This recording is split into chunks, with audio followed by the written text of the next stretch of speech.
Special train से रामेश्वरम धाम की तीर्थ यात्रा। आज ही अपनी सीट बुक कराएं त्रिपुरयात्रा.com पर।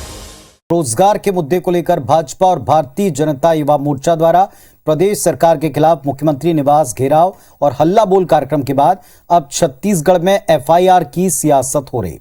भारतीय जनता पार्टी नेताओं का कहना है कि कल के हल्ला बोल कार्यक्रम के बाद सरकार बौखला गई है, कार्यकर्ताओं पर झूठे मामले दर्ज करवा रही।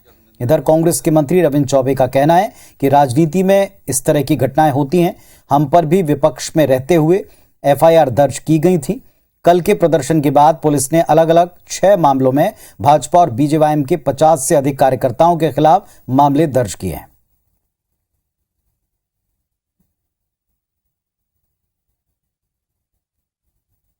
हमारे सारे कार्यकर्ता अनुशासित थे, संयमित थे, फिर भी प्रशासन के द्वारा सरकार के दबाव में हमारे कार्यकर्ताओं के खिलाफ एफआईआर दर्ज करने का काम किया जा रहा है। हमारे आंदोलन को बदनाम करने की कोशिश की जा रही है। एक भी एफआईआर से भारतीय जनता युवा मोर्चा का कोई भी कार्यकर्ता डरने वाला नहीं है।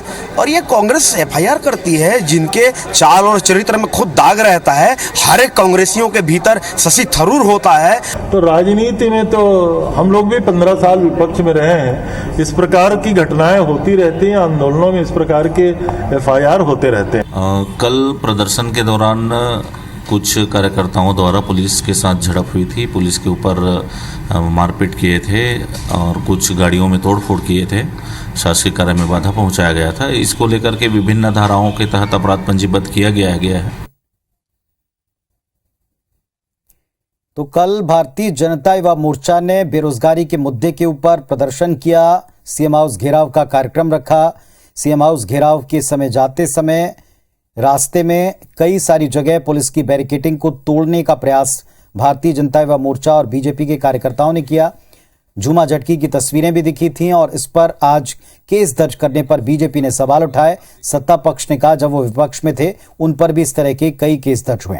हमारे सहयोगी राजेश मिश्रा हमारे साथ में जुड़ रहे हैं, सीधे उनका रुख करते हैं। राजेश जी, अब इस मुद्दे पर सियासत हो रही है कि एफआईआर जो है दर्ज की जा रही है। एफआईआर दर्ज करने को लेकर के भी दोनों पक्षों की तरफ से अपनी अपनी बात रखी गई।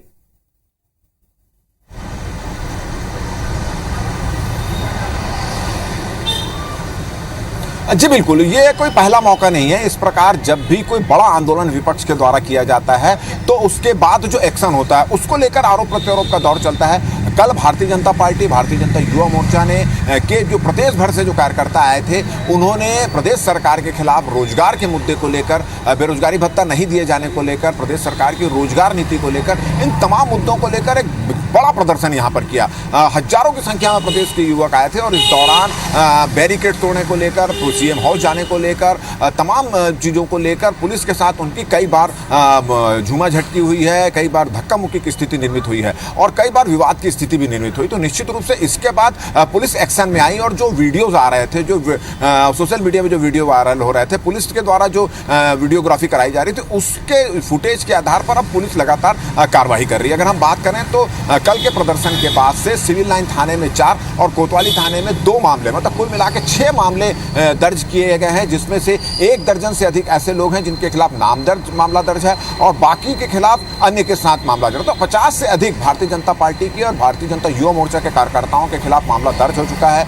इसमें बलवा का मामला है, तोड़फोड़ का मामला है, शासकीय संपत्ति को नुकसान पहुंचाने का मामला है, शासकीय कार्य में बाधा डालने का मामला है, बलवा का मामला है। तो इन तमाम मामलों के तहत कार्रवाई की जा रही है और ये कोई पहला मौका नहीं है। इसके पहले भी जब विपक्षी पार्टी जो है इस तरह का प्रदर्शन करती है तो उसके फुटेज के आधार पर और उसके बाद जो शिकायतें आई थी उसके आधार पर इस तरह की कार्रवाई की जाती है। इस तरह की कार्रवाई पुलिस करती है।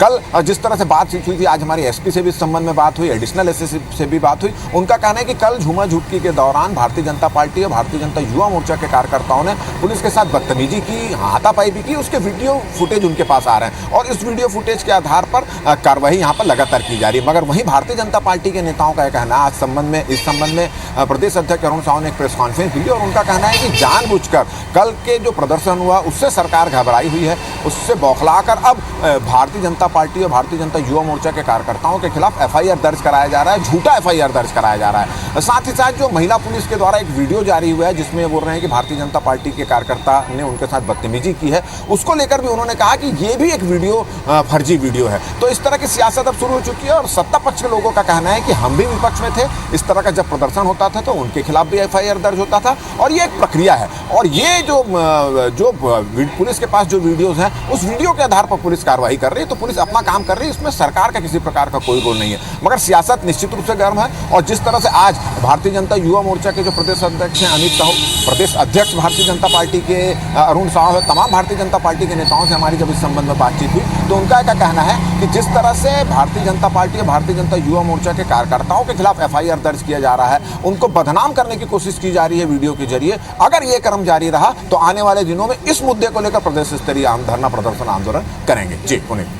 चलिए, तो जिस तरीके से जिस अंदाज में कल भाजपा और भारतीय जनता युवा मोर्चा ने प्रदर्शन किया, अब इसके बाद में पुलिसिया कार्रवाई पर FIR पर भी पॉलिटिक्स है। बहुत शुक्रिया आपका राजेश जी इस पूरी जानकारी के लिए। तो जैसा हमारे सहयोगी राजेश मिश्रा बता रहे थे कि इस मुद्दे को लेकर के भी आगे प्रदर्शन भारतीय जनता पार्टी करेगी, ये उसका कहना है।